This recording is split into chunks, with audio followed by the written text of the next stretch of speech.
자, 제가 읽어드릴게요. 남편과 아내의 언급 구조가 왜 남편이 먼저고 아내는 나중인가? 남편과 아내는 서로 평등한 관계가 아닌가? 이런 질문을 주셨어요. 평등하죠? 평등합니다. 네. 근데 33절만 보면 이제 그렇게 나와요. 33절에 그러나 너희도 각각 자기의 아내 사랑하기를 자신같이 하고 아내도 자기 남편을 존중하라 이렇게 이제 나와 있는데요. 근데 사실은 우리가 이제 오늘 본문 21절, 22절을 보게 되면 서로 복종하라라고 이야기를 하고 있고 또 이제 그 22절 말씀에 보면 아내들에게 먼저 당부하는 모습을 또 볼 수 있습니다. 그래서 이거는 뭐 누가 먼저고 누가 나중이다 이런 세상적인 기준하고는 다른 이야기입니다. 하나님은 우리를 평등하게 만드셨고 여기서 오늘 본문에서 보게 될 내용은 역할에 관한 내용이에요. 역할.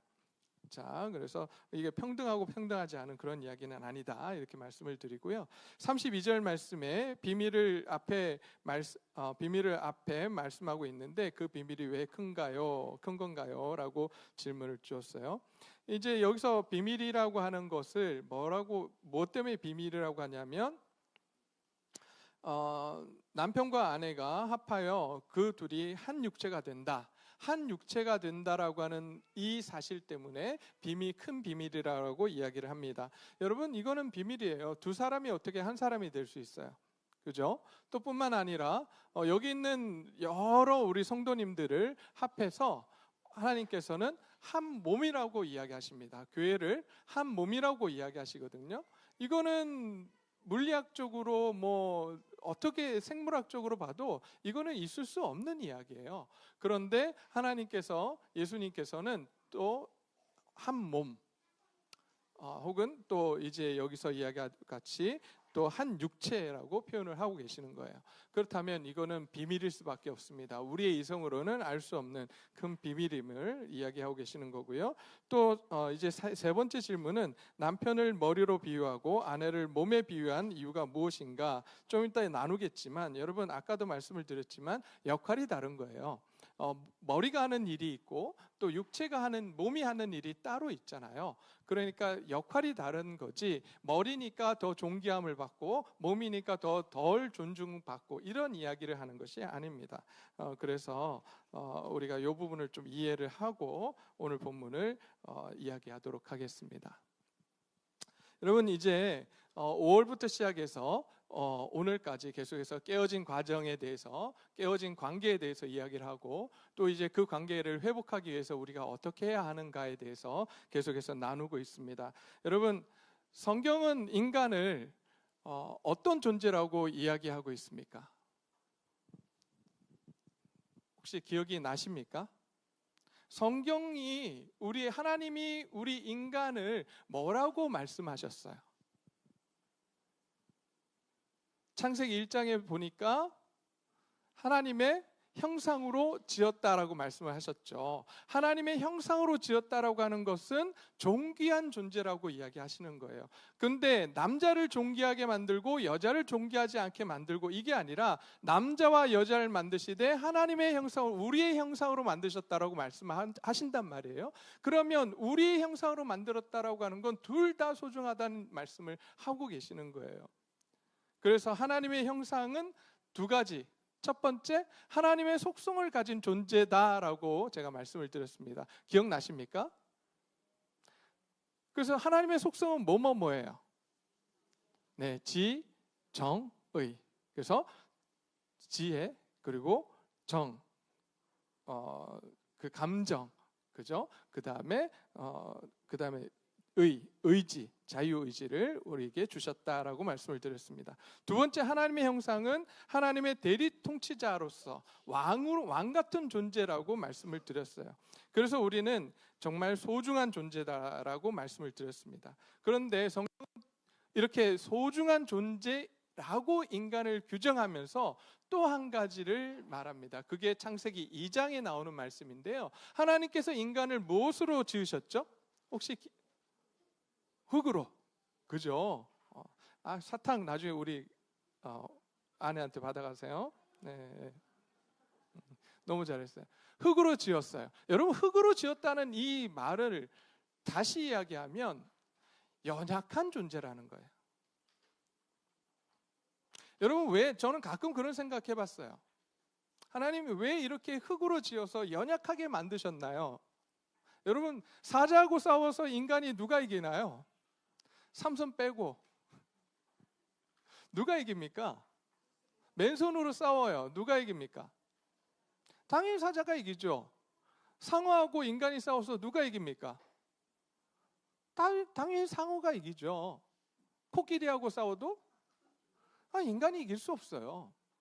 왜 이렇게 연약하게 만드셨냐는 거죠. 항상 연약해서 어디 오래 걸으면 다리 아프고 또 나이 들면 힘들고 눈도 안 보이고 귀도 안 들리고 왜 이렇게 연약한 존재로 하나님 만드셨는가? 아니, 이왕이면 만드실 때 철로 만드셔가지고 아이언맨처럼 이렇게 로켓이 날라와도 이렇게 피하고 맞아도 끄떡없는 그런 존재로 좀 만드시면 안 되었나, 이런 생각을 한단 말이에요. 여러분은 어떻게 생각하십니까? 왜 하나님께서 인간을 흙으로 만들었다는 건, 여러분, 흙으로 만든 것들 중에 뭐가 있습니까? 도자기 같은 게 있잖아요. 자기. 그러면 그 자기 그릇이 여러분 튼튼한가요? 너무 연약해요. 잘 깨진단 말이에요. 그럼 왜 하나님은 우리 인간을 그렇게 만드셨는가라고 하는 겁니다. 여러분, 그렇게 연약한 존재로 우리를 만드신 이유는 단 하나입니다. 누구를 기억하라고요? 창조주 하나님을 기억하라고 우리를 그렇게 만드신 거예요. 하나님께서 인간을 연약한 존재로 만드신 건 하나님 없이 살아갈 수 없는 존재임을 우리에게 말씀해 주고 계시는 겁니다. 그렇게 귀하고 존귀하고 연약하게 하나님 만드시고, 하나님께서는 하나님만을 의지하고 하나님만을 바라보면서 살아가라고 우리 인간을 만드셨는데, 그래서 동산 중앙에 뭘 두셨다고요? 선악과를 두셨어요. 그죠? 선악과를 통해서 무엇을 기억하라고요? 첫 번째, 뭘 기억하라고요? 동산 중앙에 있는 선악과를 보면서 누구를 기억하라고요? 하나님 기억하라고. 두 번째, 내가 어떤 존재인지를 기억하라고 선악과를 주셨어요. 연약한 존재임을, 하나님 없이는 살아갈 수 없는 존재임을, 피조물이라고 하는 사실을 깨달으며 살아가라고 하나님께서 선악과를 동산 중앙에 두셨단 말이에요. 그런데 자유의지를 가진 인간이 하나님의 명령에 거역하고 내가 하나님이 되겠다라고 하면서 그 선악과를 먹게 되죠. 반역하는 그러한 일이 일어났습니다. 그를 통해서 하나님과의 관계가 단절되고 인간 사이의 관계가 단절되며 깨어진 관계가 되었습니다. 그래서 여러분 기억나시죠? 아담과 하와의 그 관계가, 이는 아담이 하와를 보면서 이는 내 살 중의 살이요 뼈 중의 뼈라고 이야기했는데, 나중에 범죄하고 나서는 어떻게 됐어요? 저 여자로 바뀌었어요. 저 여자. 죄가 만드는 결과예요. 죄가 만드는 결과라고요. 하나님께서 원래 만드셨을 땐 여자를 보면서 정말 귀한 존재로 귀하게 바라볼 수밖에 없도록 하나님이 만드셨는데, 죄를 지음으로 인해서 우리는 여자를 바라보면서 저 여자가 되는 거예요. 더 이상 존귀하지 않고 그 여자를 지배하며 평등의 관계가 깨어지는 그러한 사회, 그러한 관계가 되었다라고 하는 것입니다. 이런 깨어진 관계를 그럼 어떻게 회복할 수 있습니까? 여러분, 회복하고 싶으십니까? 깨어진 관계가, 가정 내에서 깨어진 관계, 부모와 자녀가, 부부 간의 관계, 또 부모와 자녀 간의 관계, 형제 간의 관계, 이 모든 관계가 회복되기를 소원하십니까? 별로 안 원하시는. 이웃 간의 관계도 회복되기를 원하시잖아요. 그렇다면 오늘 성경은 에베소서에서 단 한 가지를 제시합니다. 너희가 그 깨어진 관계가 회복되기를 원한다면 예수 그리스도 안으로 들어오라고 이야기합니다. 다른 것으로는 절대 이루어질 수 없다고 이야기합니다. 예수님 안으로 들어와라. 오직 예수 그리스도를 믿음으로 너희가 새로운 피조물이 된다라고 말씀하시는 거예요. 여기서 새로운 피조물이라고 하는 것은 어떤 거냐 하면 원래 하나님께서 창조하셨던 그 모습, 그 성품대로 다시 회복시키겠다라고 말씀하시는 거예요. 그래서 저 여자로 바라봤다면, 저 사람으로 바라봤다면, 저 남자로 바라봤다면 이제 더 이상 저 남자 저 여자가 아니라 내 사랑하는 살 중에 살이요 뼈 중에 뼈로 바라볼 수 있도록 하나님께서 회복시키겠다라고 말씀을 하시는 것입니다. 어디 안에서요? 오직 예수님 안에서. 그래서 에베소서에서 끊임없이 했던, 우리가 지난주까지 살펴봤던 이야기가 그리스도 안에서 너희는 새로운 피조물이다, 새 사람이다, 옛사람을 벗어버리라고 이야기를 합니다. 그리고 또 그리스도 안에서 너희는 어떤 사람이냐? 빛의 자녀들이다라고 이야기를 합니다. 빛의 자녀들이고 이제 너희는 지혜로운 자다라고 말씀을 합니다. 그렇게 주님 안에 있을 때 우리는 변화되게 되고, 그 변화를 통해서 우리는 부모와 자녀와의 관계가 회복되며 부부 간의 관계가 회복되고 형제와 자매 간의 관계가 회복되는 역사가 일어나는 것입니다.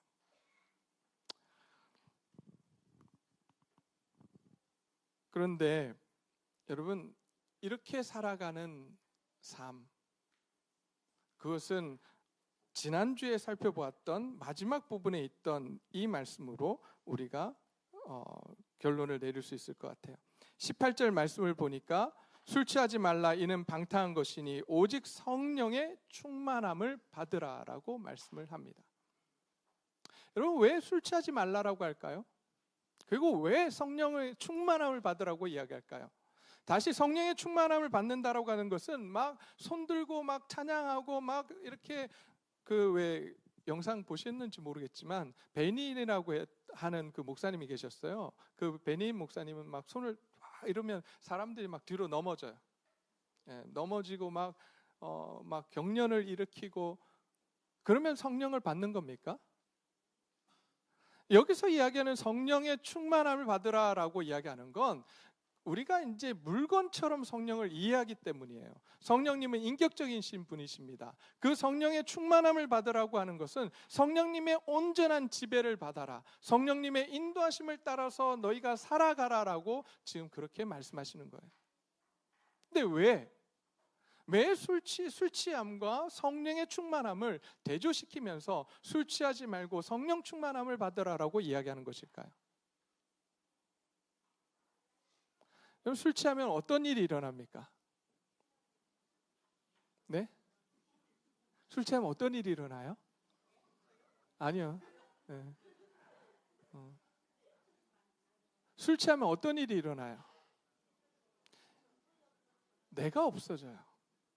내가 없어져요. 여러분, 술 취한 사람들, 제정신 있는 사람들 봤어요? 제정신 아니잖아요. 길거리에 가다가 아무 데서나 볼일 보고 아무나 붙잡고 시비 걸고, 심지어 아무나도 그게 성에 차지 않아서 서 있는 전봇대를 붙들고 시비를 걸고, 그런 거 아니에요? 제정신이면 그런 일 하겠냐고요? 안 하잖아요. 다시 이야기하면 술 취하면 비인간적이 되는 거예요. 사람으로서의 역할을 하지 못하는 거예요.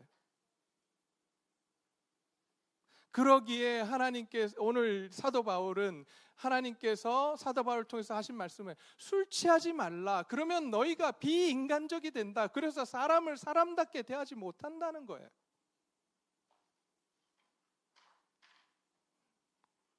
가정에서든 직장에서든 어디서든지 술 취하지 말래요. 대신에 무엇으로 충만해지라고요? 성령님으로 충만해지래요. 왜요? 성령님으로 충만해지면, 성령님의 지배를 받으면 인간적이 되니까요. 하나님께서 원래 만드셨던 그 원래 인간으로 돌아가게 되니까요.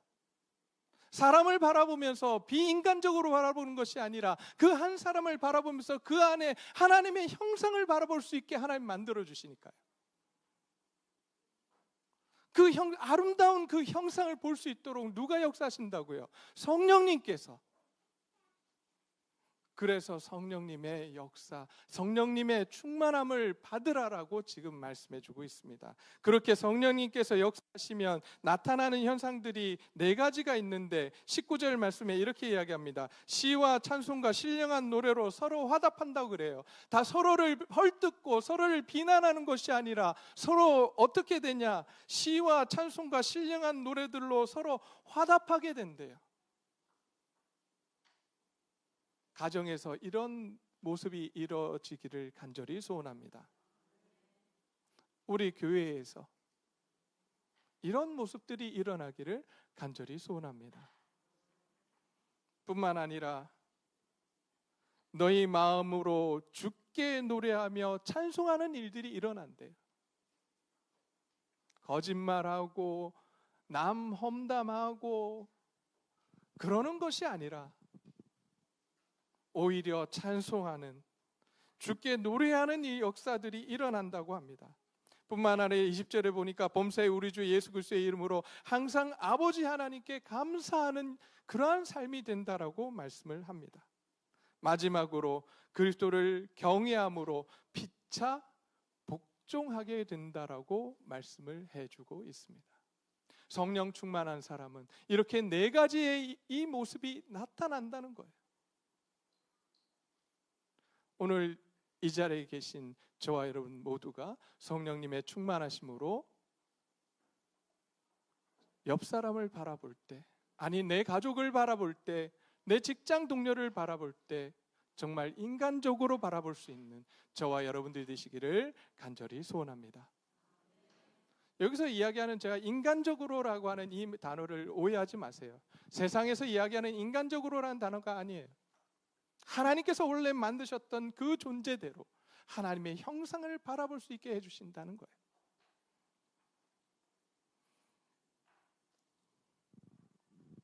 그리고 나서 오늘 이제 아내들에게 이야기하고 부부 사이의 이야기를 먼저 던집니다. 그리고 6장으로 넘어가면 부모와 자녀 간의 이야기를 하고요, 종과 이제 상전들에게, 주인들에 대한 이야기를 하기 시작합니다. 오늘 저는 이 이야기를 하기 전에 여러분들에게 다짐을 하나 받고 싶어요. 뭐냐 하면 여러분들의 삶에, 저와 여러분들의 삶에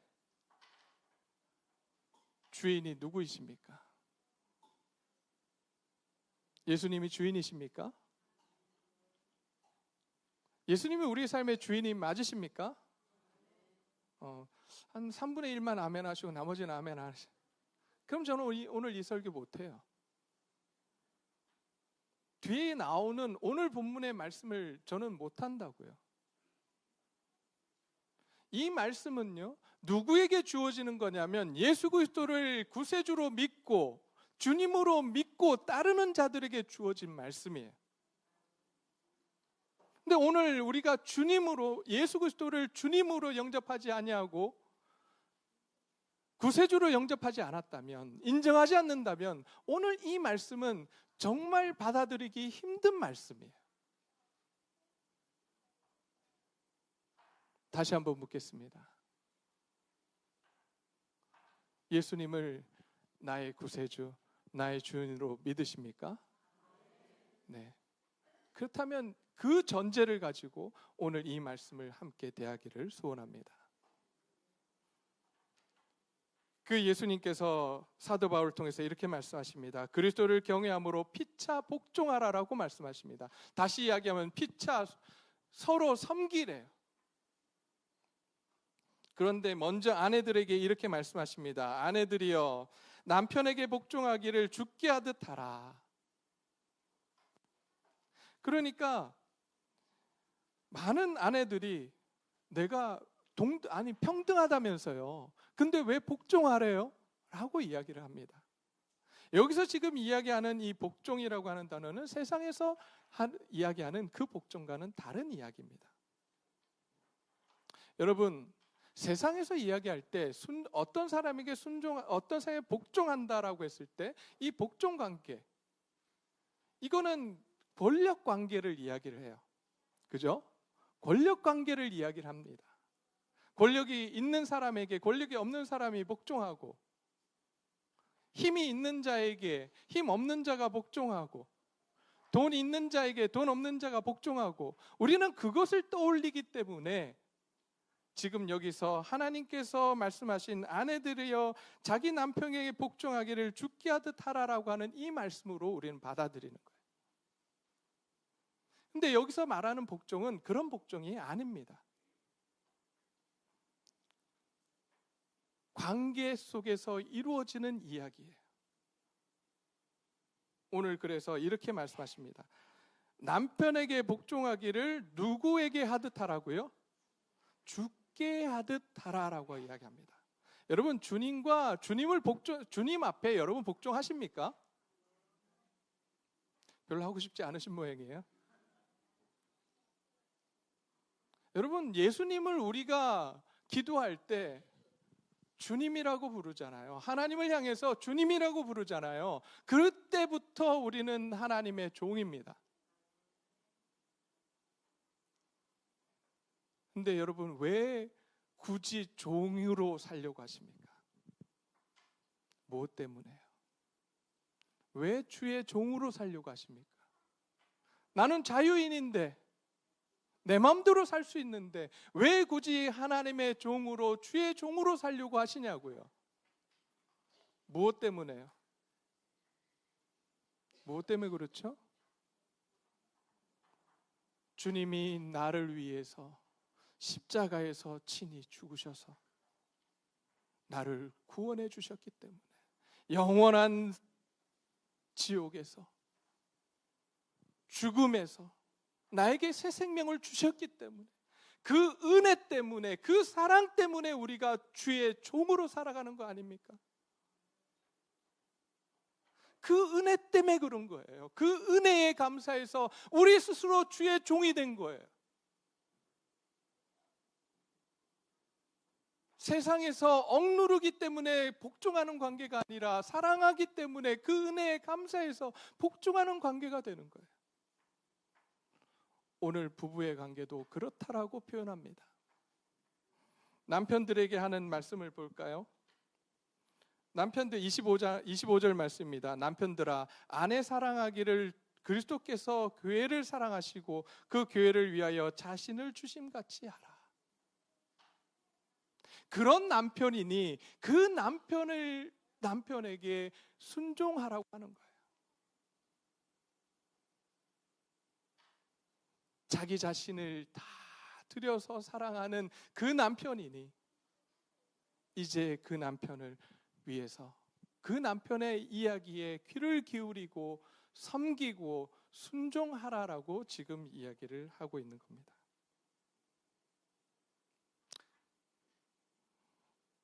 이렇게 이야기하니까 내 남편이 그럼 나를 사랑하지 않으면 순종 안 해도 되나요? 라고 물어보시는 분들이 계시겠죠? 네, 성경은 이야기합니다. 남편이 아내에게 할 수 없는 요구를 할 때 그것에게 복종하라고 하지는 않습니다. 얼마 전에 아니죠. 오래전 기사가 났었죠. 제가 갑자기 이름이 생각이 안 나는데 그 아내를 성매매시키고 그렇게 해서 돈을 벌었던 그런 기사가 났어요. 여러분, 그런 남편의 명령에 여러분 복종해야 합니까? 아니에요. 성경이 그렇게 이야기하지 않습니다. 할 수 없는 것을 복종하라고 이야기하지 않습니다. 남편이 아내를 사랑해서 그의 자신의 목숨을 주기까지 할 때에 그 남편의 말에 순종하라라고 지금 이야기를 하고 있는 것입니다. 그런데 여러분, 내 마음에 들지 않아서 나는 내 남편의 말에 복종 못하겠다 라고 하신다면 어떻게 해야 할까요? 복종해야 합니까? 안 해야 합니까? 그 남편의 결정에 순종해야 합니까? 안 해야 합니까?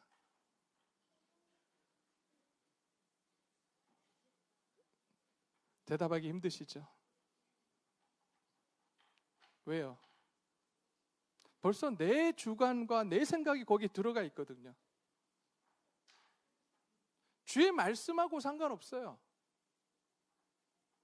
내 고집, 내 생각이 벌써 들어가서 오늘 하나님께서는 우리에게 순종하라라고 이야기하셨는데 우리는 벌써 내 생각대로 야, 이거 될까?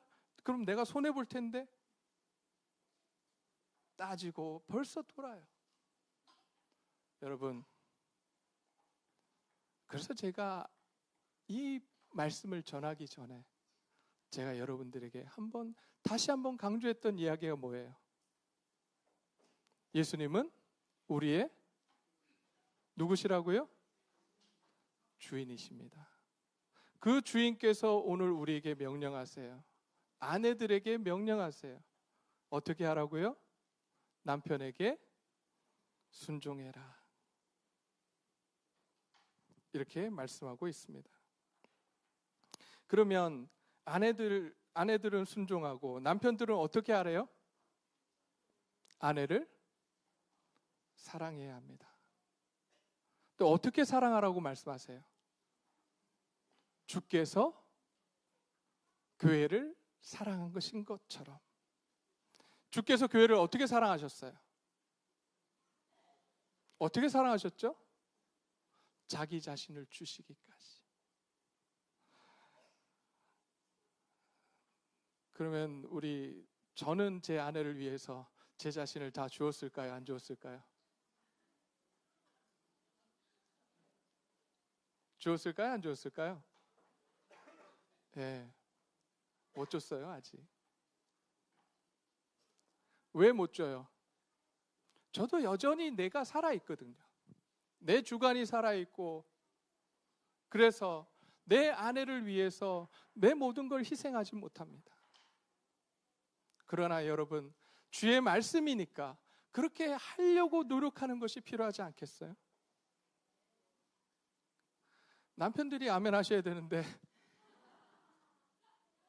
남편들은 아멘 안 하시고 우리 아내들만 이 말씀에 아멘 하시면, 근데 또 아까 아내들이요 남편에게 복종하라 할 때는 우리 아내분들이 아멘 안 하시더라고.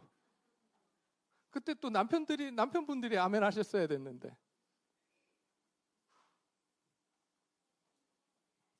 여러분,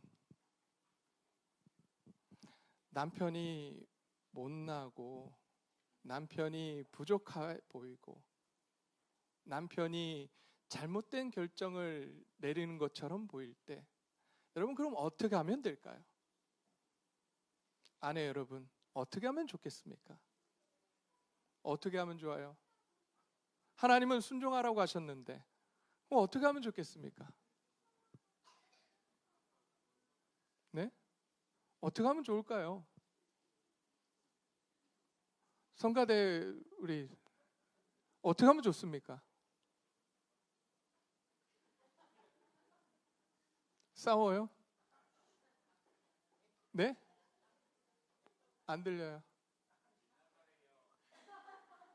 지나가라고? 아, 집을 나가라고? 집을 나가라고. 여러분, 그때 주님 앞에 남편을 올려드리는 거예요. 하나님, 내 남편이 이런 결정을 내립니다. 그런데 제가 볼 때 이렇게 결정을 내리면 이런 결과가 나올 것 같은데 하나님 이거 어떡합니까? 하나님께서 순종하라고 말씀하셨는데 이 말씀에 순종은 해야 되겠고 남편의 말에 순종은 해야 되고 결과는 보이고 하나님 이거 어떡할 겁니까? 그 문제를 가지고 하나님 앞에 나아가셔야 돼요. 내 생각을 가지고 남편의 이야기를 무시하거나 그냥 무조건적으로 불순종하는 것이 아니라 그 말을 가지고 남편의 이야기를 가지고 하나님 앞에 나아가시라고요. 하나님, 남편이 이런 결정 내리려고 하는데 이거 분명히 큰일 났습니다. 어떻게 하면 좋겠습니까? 하나님께서 어떻게 하시겠어요? 하나님은 어떻게 하실 것 같으세요? 하나님이 두 가지 중에 하나예요. 아내의 마음을 바꾸시든지 남편의 마음을 바꾸시든지. 근데 우리가 그런 문제를 가지고 하나님 앞에 나아가냐고요. 하나님 앞에 가서 묻기 전에 제일 먼저 뭐부터 해요? 멱살만 안 잡으면 다행이야.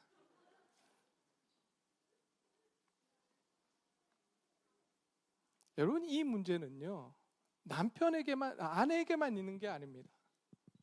남편들도 마찬가지예요. 아내가 내가 사랑할 수 여러분, 사랑하라 그러니까 꼭 하는 남편들 하는 변명이 있어요. 사랑할 만한 행동을 해야 사랑하죠. 여러분, 남편 여러분, 주님께서 교회를 사랑하실 때, 저와 여러분을 사랑하실 때 사랑할 만해서 사랑하셨나요?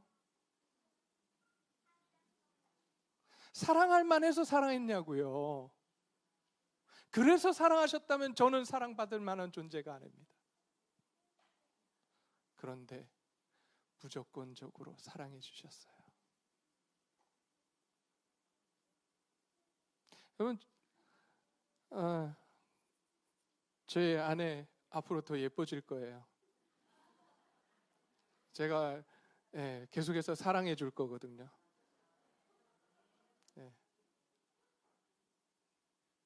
사랑하면 아내가 어떻게 된다고요? 예뻐진다 그래요. 이거는 제 이야기가 아니에요. 사람들이 세상에서 하는 이야기예요.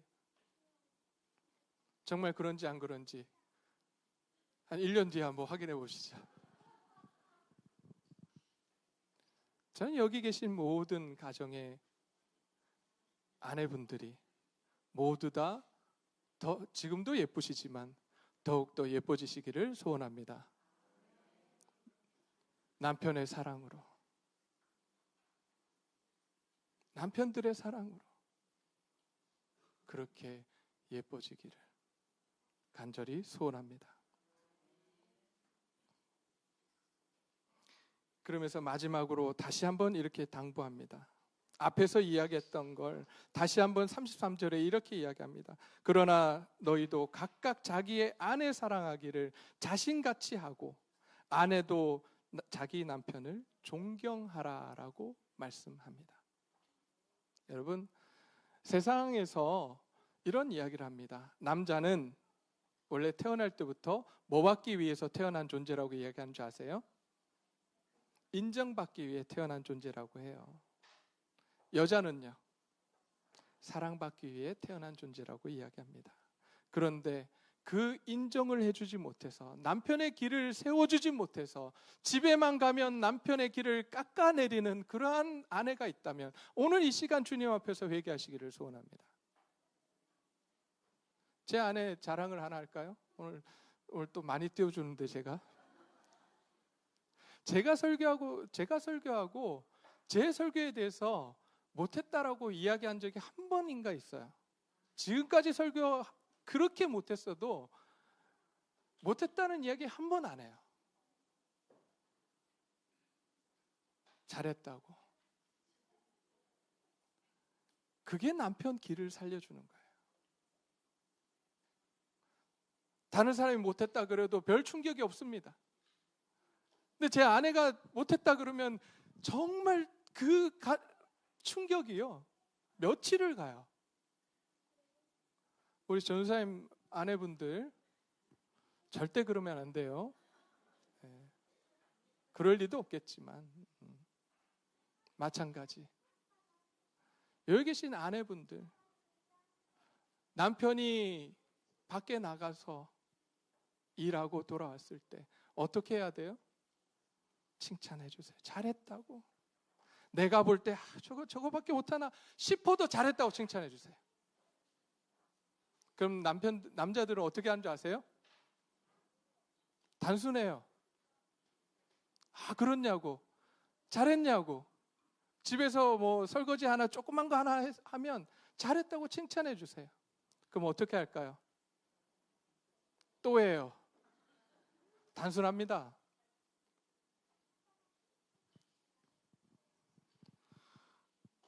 그렇게 인정해주고 존경해 주시기를 간절히 소원합니다.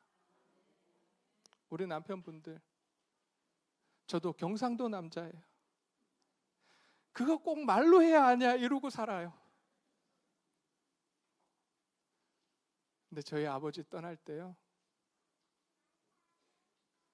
두 손 붙들고 아버지 사랑해요. 아버지가 그러셨어요. 사랑한다고. 근데 그 말을 왜 죽기 전에만 해야 돼요? 매일 살아가면서 그 말들을 아내에게, 자녀에게 해주는 저와 여러분들이 되시기를, 우리 남편분들이 되시기를 간절히 소원합니다. 예, 저도 오늘부터 하려고 노력할 겁니다. 저희 아내에게 물어보세요. 예. 오늘 성경은 그렇게 이야기를 합니다. 너희가 진짜 주 안에서 성령 충만한 사람들이냐? 그렇다면 이제 서로에게 복종하라고 이야기합니다. 오늘 33절에서 말씀하시는 것처럼 각자 남편들은 아내를 사랑하고 자기 자신같이 아내를 사랑하고 아내도 자기 남편을 존경하라라고 지금 말씀해주고 있습니다. 오늘 이 말씀을 가지고 우리가 이 말씀을 우리 마음 가운데 새기고 하루를 살아가고 일주일을 살아가는 저와 여러분들이 되시기를 간절히 소원합니다.